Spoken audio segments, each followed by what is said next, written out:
Hello everyone, my name is Magnus Holm and I'm the president of Akantus, the student group for classical and traditional architecture at the Norwegian University of Science and Technology.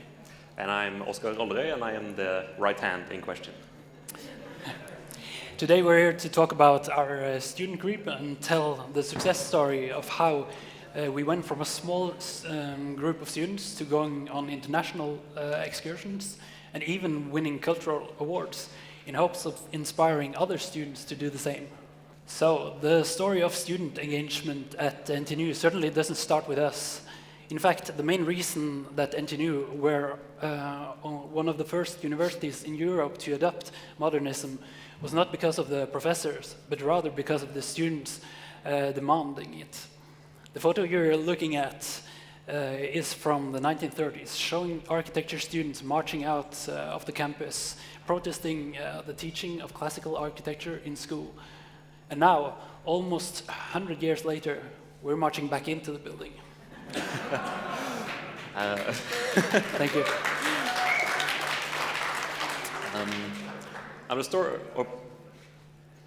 There we go. So the story of Akantus is not nearly as dramatic and cool looking as the guys on the last photo, but it starts mainly because of three important people. It's the two students, Sigurd, who was introducing us, and Jacques Denot, and the professor Branko Mitrovic. In 2023, Jacques went to Branko and told him and gave him an ultimatum, and he said, Branko, if you don't teach me classical architecture, well, I'm going to quit architecture completely.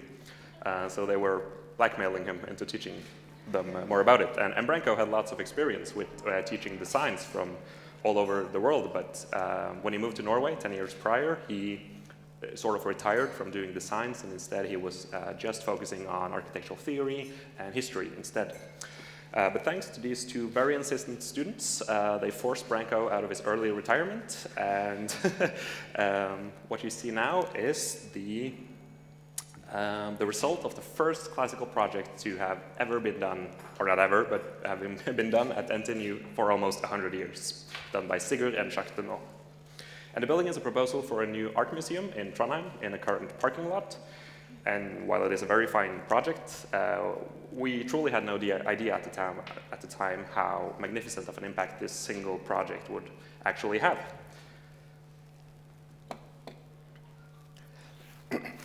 So the following semester, another 6 students came to Branko and seeing the classical project that Sigurd had done, Sigurd and Jacques, and begging him to teach them as well.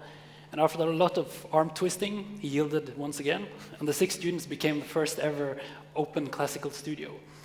Not only did the students do a semester in classical design, this also resulted in 3 students doing the first classical master's thesis at NTNU in almost 100 years. What you're looking at is, as you saw earlier also, Jeppe Holter's master thesis, a proposal for fish market to replace the existing modernist structure from 60s that is already falling apart. So his proposal sought to continue the unique architectural heritage of Trondheim while incorporating classical elements into the design.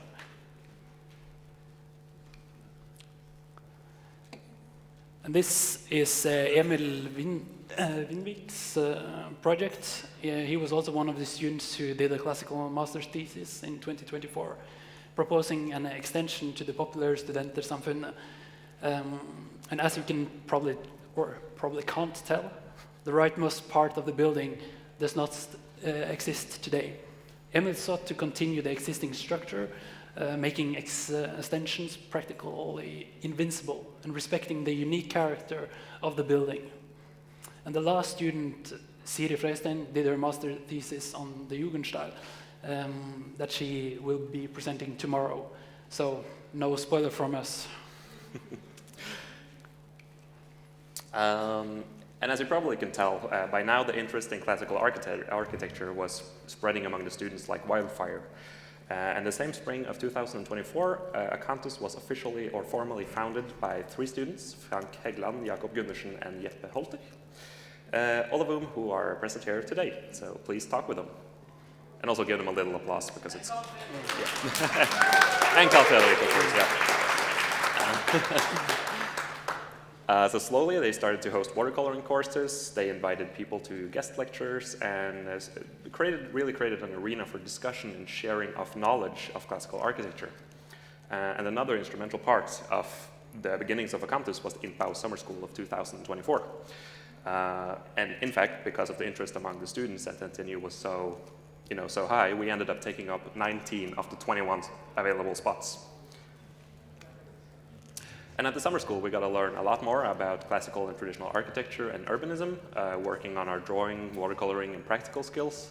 But most of all, it was incredibly social, allowing us to come together, talk, discuss, and design among like-minded students who, like us, felt very alone in this education system we were in, but we hadn't been able to talk to one another because we thought that it was something wrong with us. So it was not something you spoke loudly about.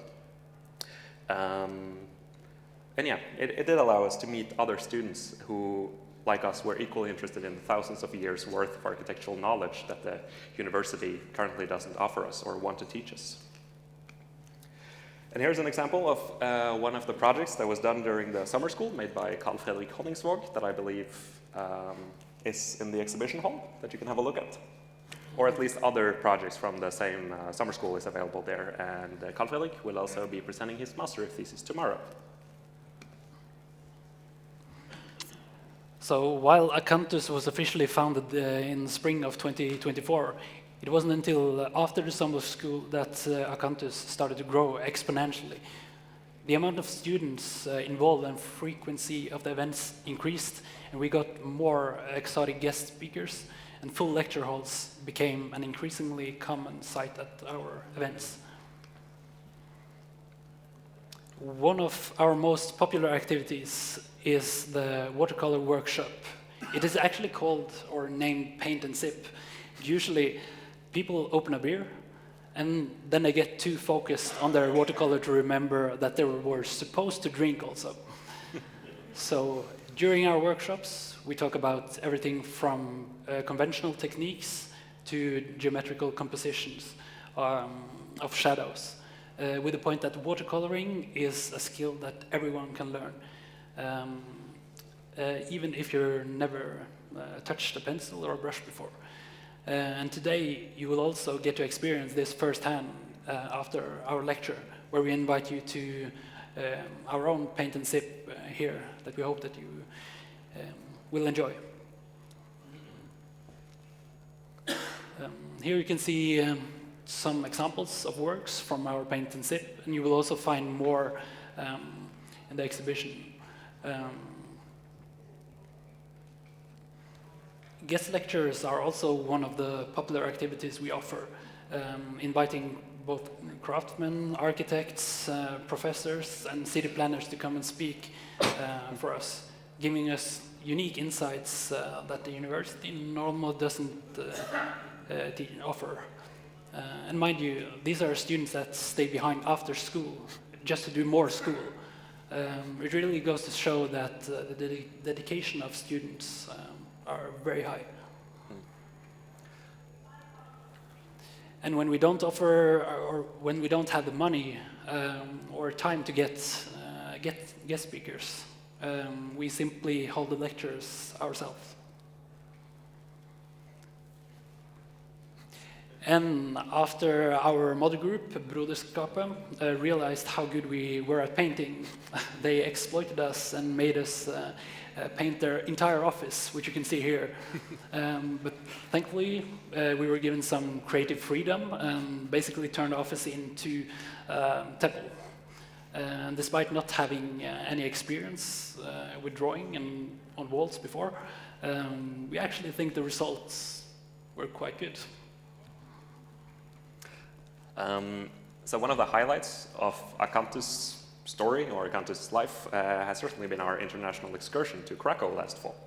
And it's quite a funny story how this sort of started, and it started back because of the INPAO Summer School, where we were being taught by the Polish professor Tomasz Jelensky, who is a professor in Krakow, and we went up to him and we said, well, hi Tomasz, we're thinking about doing an excursion to Krakow. If we go there, would you be able to do a lecture for us or speak for us?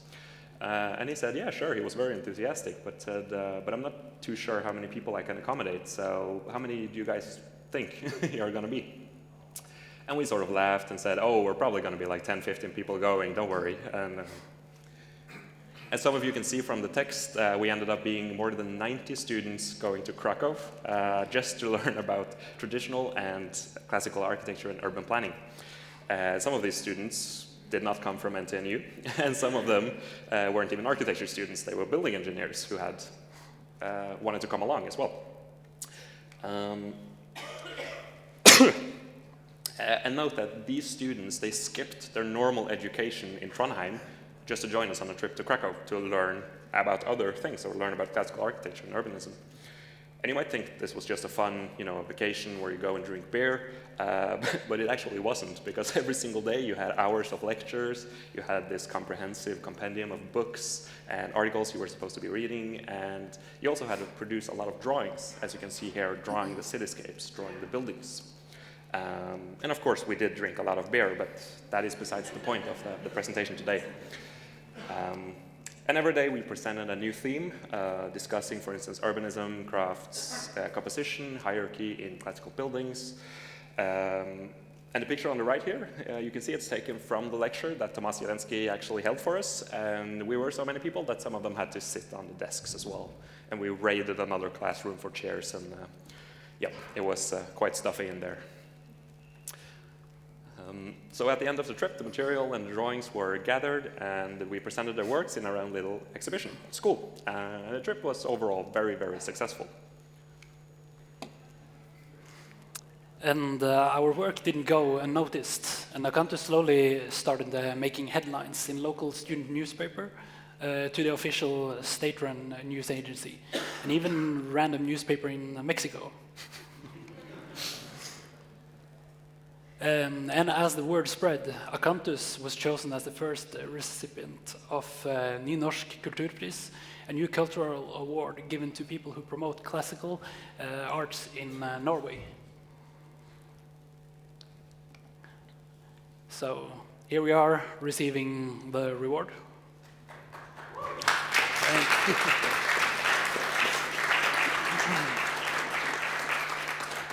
So the story of Akantus really goes to show that students can do what they can do if they just take matters into their own hands. From a small initiative to going abroad and winning awards. We want to show you that you don't need to be an expert, you don't need to know everything to promote classical architecture and make a difference. Together in just 1 year we have created a wonderful community, always interested in learning from another and making this knowledge accessible for everyone to help create a more beautiful world for generations to come. And we have to give you a sort of a little tease, because this fall we are actually going on another excursion. And we will probably more than 90 people going this time. And like last time, people who weren't even from NTNU were joining us. And we would like to say that we are going to Italy sometime in September. And that we would actually like to invite all of you to join. You don't even have to be a student.